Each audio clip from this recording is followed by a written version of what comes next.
প্রিয় দর্শক বন্ধুরা, এই মুহূর্তের জন্য মহামান্য কলকাতা হাইকোর্টের বিগ নিউজ। কার্যত সেকেন্ড এসএসসি এসএলএসটি কার্যত এসএসসির নতুন নিয়োগকে ঘিরে এই মুহূর্তে দাঁড়িয়ে আজ কোর্টের বিরাট বার্তা উঠে আসছে। কি জানা গেল অবশ্যই সবটা তুলে ধরছি।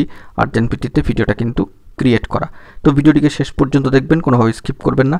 চ্যানেলটিকে অতি অবশ্যই সাবস্ক্রাইব করে নিয়ে সঙ্গে থাকবেন। চলুন কথাবার্তা না বাড়িয়ে আমরা মূল টপিকে ফোকাস করি।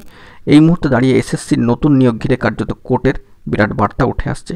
ইতিমধ্যেই আজ এবং গত কয়েকদিন আগেই আপনাদেরকে জানিয়েছিলাম, এসএসসির নতুন নিয়োগকে ঘিরে কার্যত বেশ কিছু মামলা কিন্তু মহামান্য কলকাতা হাইকোর্টের সিঙ্গেল বেঞ্চে রয়েছে। সেই মর্মে আজকে মহামান্য কোর্টের তরফ থেকে গুরুত্বপূর্ণ বার্তা উঠে এসেছে যে এসএসসির নতুন নিয়োগ সংক্রান্ত মামলায় মহামান্য আদালতের নির্দেশ, বড়সড় নির্দেশ, যে সম্মানীয় বিচারপতি মহাশয়ের তরফ থেকে যে বার্তা উঠে আসছে যে নতুন নিয়োগ প্রক্রিয়া শুরু হয়েছে, তাতে অর্থাৎ সেকেন্ড এসএসসি এসএলএসটিতে 2025 তাতে নির্দিষ্টভাবে চিহ্নিত অযোগ্যরা অংশ নিতে পারবেন না।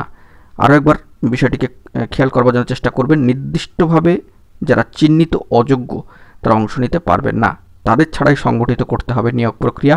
সর্বোচ্চ ন্যায়ালয় সুপ্রিম কোর্টের নির্দেশ মেনে এই নিয়োগ প্রক্রিয়াকে সম্পন্ন করতে হবে এসএসসি ও রাজ্যকে, এমনটাই নির্দেশ মহামান্য আদালতের। পাশাপাশি মহামান্য কোর্টের আরও বিরাট বড় বার্তা যে নির্দিষ্টভাবে চিহ্নিত অযোগ্য কেউ যদি ইতিমধ্যে আবেদন করে থাকেন তবে তা বাতিল বলে গণ্য করতে হবে। অর্থাৎ তাদের ক্যান্ডিডেচার, যারা নির্দিষ্টভাবে চিহ্নিত অযোগ্য কেউ যদি আবেদন করে থাকেন তাদের ক্যান্ডিডেচার বাতিল করতে হবে বা বাতিল বলে গণ্য করতে হবে, এই মর্মে কিন্তু বার্তা উঠে আসছে। এরপর মহামান্য কোর্টের নির্দেশ আপলোডেড হয়ে গেলে তখনই কিন্তু সবটা সকলের কাছে স্পষ্ট হয়ে যাবে। এখন এটুকুই, ভালো থাকবেন, চ্যানেলটিকে সাবস্ক্রাইব করে নিয়ে সঙ্গে থাকবেন। ধন্যবাদ।